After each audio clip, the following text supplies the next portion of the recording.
தமிழ்நாட்டில் 130 ஆண்டுகளுக்கும் மேலாக ஒரு இந்து கடவுள் மசூதிக்குள் நுழைவதும் அந்த கடவுளுக்கு இஸ்லாமியர்கள் சிறப்பு பிரார்த்தனை நடத்துவதும் உங்களுக்கு தெரியுமா?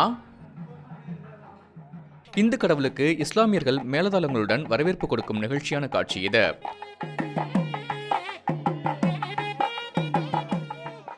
ஒவ்வொரு ஆண்டும் மாசி மகத்தின் போது கடலூர் ஸ்ரீமுஷ்ணத்தில் உள்ள பூவராக சுவாமி தீர்த்தவாரி நிகழ்வுக்காக கோயிலை விட்டு வெளியேறுவது வழக்கம்.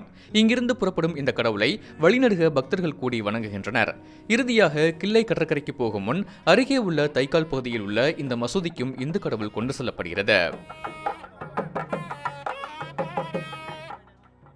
தைக்கால் இங்கிற இடத்துல இருக்கக்கூடிய அந்த தர்காவுக்கு முஸ்லீம் முகமதிய சகோதரர்கள்லாம் இருந்து வரவேற்கும் போது நல்ல மேளதாளத்துடன் வரவேற்று அவர்களுடைய ஒரு சால்வை போர்வையை கொடுத்து பெருமாளுக்கு அதை அணிவிப்பதற்கு எங்களிடம் கொடுப்பாங்க.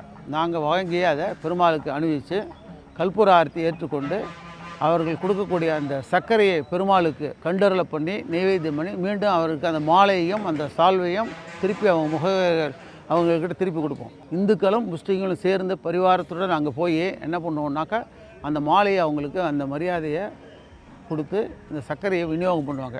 இந்த மத நல்லிணக்கம் நல்லபடியாக இருக்கணும்னு சொல்லி வேண்டிக்கிட்டு முஸ்லீம் சகோதரர் பெருமாளை பற்றி நல்லா புகழ்ந்து சொல்லுவார்.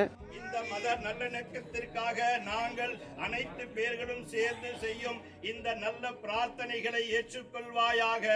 எங்கள் இறைவா அருள் பொழிவாயாக என்று இறைவேண்டல் செய்து நாங்கள் திரும்ப வந்து இந்த பட்டு சாத்தி அதற்கு வரவேற்பு கொடுத்து அவர்கள் தீபாராதனை செய்து பூவராக பெருமானுக்கு 5 அணா பணம், இந்த காலத்தில் 501 ரூபா நாங்கள் கொடுக்குறோம்.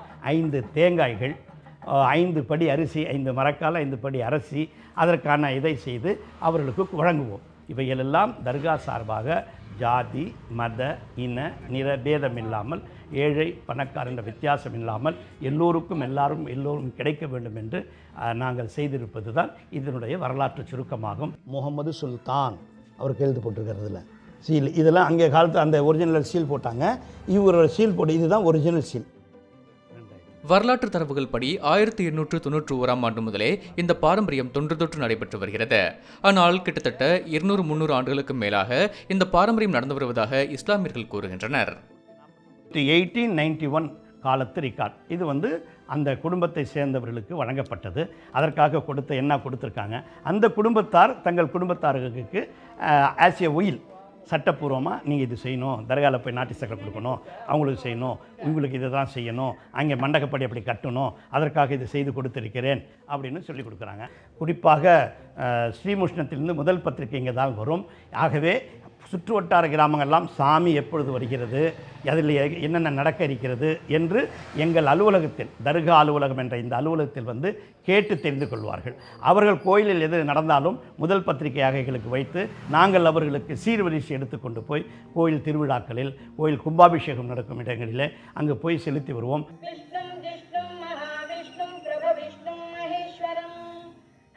அதாவது எங்கள் அப்பா காலத்துலேருந்து சாமி தூக்கிட்டு இருக்கிறோம், அப்பா தாத்தா காலத்து சாமி தூக்கிட்டு இருக்கோம். இஸ்லாமியர்களுக்கு கொடுக்கல என்ன ஆகும்னா அது ரொம்ப எங்களுக்குள்ளே ஒரு அந்நியம் இருக்கிற மாதிரி ரொம்ப ஃப்ரெண்ட்ஷிப்பாக, அதாவது எந்த ஒரு ஜாதி மதம் எதுவும் இல்லாமல் ரொம்ப க்ளோஸாக பழகிட்டு அதை கொடுப்பாங்க.